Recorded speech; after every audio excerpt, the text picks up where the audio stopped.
I had someone much younger than myself ask me if it's depressing to be, older. I just turned 70 and we were talking about my birthday. And they said, "What's it like?" I mean, it has to be depressing every day because you have so much life behind you that you don't have in front of you. And I really didn't know how to respond to it until I sat and thought about it. And so I actually wrote it all out in my notes, and I would just like to read what I came up with. So it doesn't feel like walking the last mile on death row, even though you realize somewhere that you have less time in front than in back. I see people turning 40 and they're freaking out. And to me, that is so silly. My 40s were the best decade of my life. Now, everyone has a different path. Someone else's 40s might have been traumatic and horrible. But for me, I look back on those memories with fondness. My kids were mostly grown. I was divorced, and while that was a hard struggle in and of itself, I made my own decisions. I had friends and a fun job and a great job. And I met my current husband, the one that I should have been with all along. So now at 70, it got here so fast, but time does march onward. But as older people don't think about dying or are depressed about what's around the corner because everyday life can be pretty hard. One day you struggle with pain, the next day a different pain or something goes haywire that may need actual medical attention. You feel like you're getting poked and prodded a lot and nothing really is ever found. It's just aging. But you don't let it get you down.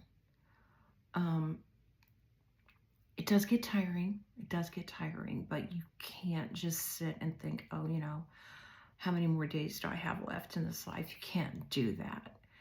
And that's kind of what this person was, you know, asking me.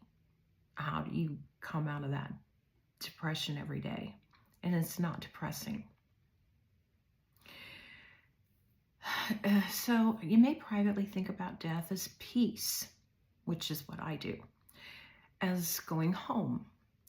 It has something scary about it, but as a reward for life that you lived well. Not perfectly, but rather did the best you could.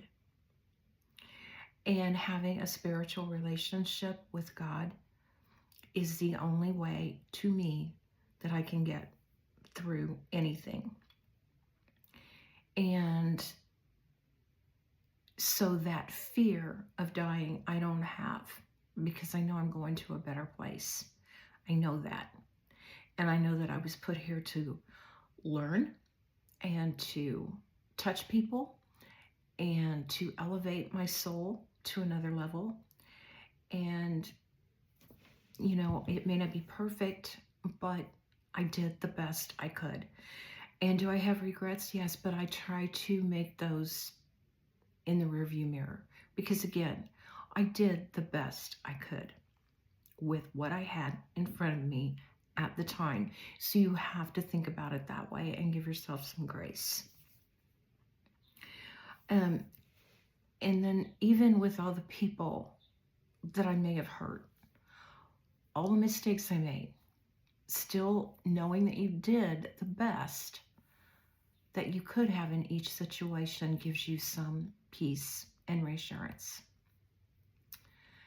So you have to be graceful and peaceful about yourself. You do a lot more inner reflection, more prayer, and to me, that is comforting. Lean on your memories and love your past, even if it was a difficult life for you. We are here to learn and feel and accept what we need to accept.